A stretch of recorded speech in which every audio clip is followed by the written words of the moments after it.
cet événement biblique qui existe encore. Numéro 7. Sodome et Gomorrhe. L'anéantissement de la ville de Sodome et Gomorrhe, tel qu'il est relayé par la Bible, est une histoire qui fascine les gens depuis des siècles et qui a fait que le nom devienne synonyme de péché et de destruction. La montagne de Sodome et Gomorrhe, composée presque entièrement de sel gemme, est située sur le côté sud-ouest de la mer Morte, et une merveilleuse promenade le long offrira aux randonneurs des vues magnifiques. Numéro 6. Capharnaüm. Capharnaüm joue un rôle particulier dans la vie du Christ. Les évangiles racontent que Jésus, au début de sa vie publique, quitte Nazareth pour s'établir à Capharnaüm. C'est là qu'il rassemble les premiers disciples, qui fut la patrie des apôtres Simon-Pierre et André, de Jean et de Jacques, tous pécheurs. Capharnaüm est aujourd'hui l'une des perles de la Terre Sainte, un lieu visité par des millions de pèlerins provenant de tous les continents. Numéro 5. Taga. Est l'emplacement traditionnel de plusieurs épisodes du ministère de Jésus. Il est cru qu'à cet endroit Jésus marcha le long du rivage et appela Simon-Pierre et André alors qu'ils étaient en train de jeter leur filet à l'eau. La tradition catholique relie cet événement avec la nomination de Pierre comme chef de l'Église.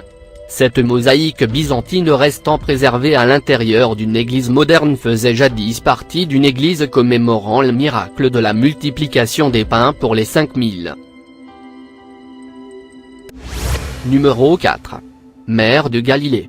Une visite en Israël ne serait pas complète sans un arrêt à la mer de Galilée, et cela est particulièrement vrai pour ceux qui cherchent à apprendre de Jésus sur le site même où une grande partie de son ministère a eu lieu. Sur les rives du lac de Galilée, également désigné lac de Tibériade ou Kinré, Jésus accomplit de nombreux miracles. Alors, s'étant levé, il menaça les vents et la mer, et il se fit un grand calme. À la 4e veille de la nuit, il vint vers eux en marchant sur la mer. Numéro 3. Mont des Oliviers.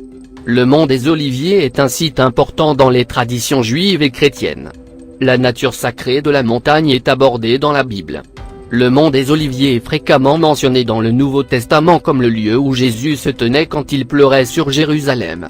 Une visite à ce plus sombre des yeux devrait inclure le dôme de l'Ascension et les oliviers de Gethsémani, qui sont parmi les plus anciens du monde.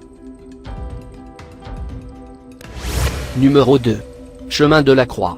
Traversant la vieille ville de Jérusalem, le chemin des douleurs constitue un voyage fascinant et spirituel passant par les 14 sites bibliques associés au chemin de croix de Jésus.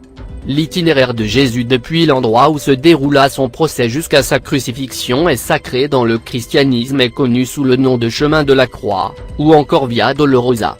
Depuis son arrivée dans la ville jusqu'à sa crucifixion et sa résurrection, constitue la clé de voûte de la religion chrétienne. Numéro 1. Mer Rouge. Dans la Bible, le livre de l'Exode, nous trouvons l'une des histoires les plus convaincantes. Cette histoire raconte les pérégrinations des Israélites de l'Égypte vers la terre promise. Sur ce long voyage avec Dieu d'Israël a transféré sa puissance à travers la mer Rouge. Moïse étendit le bras sur la mer. Le Seigneur chassa la mer toute la nuit par un fort vent d'est, il mit la mer à sec, et les eaux se fendirent. Le passage par la mer Rouge, c'est la naissance du peuple d'Israël.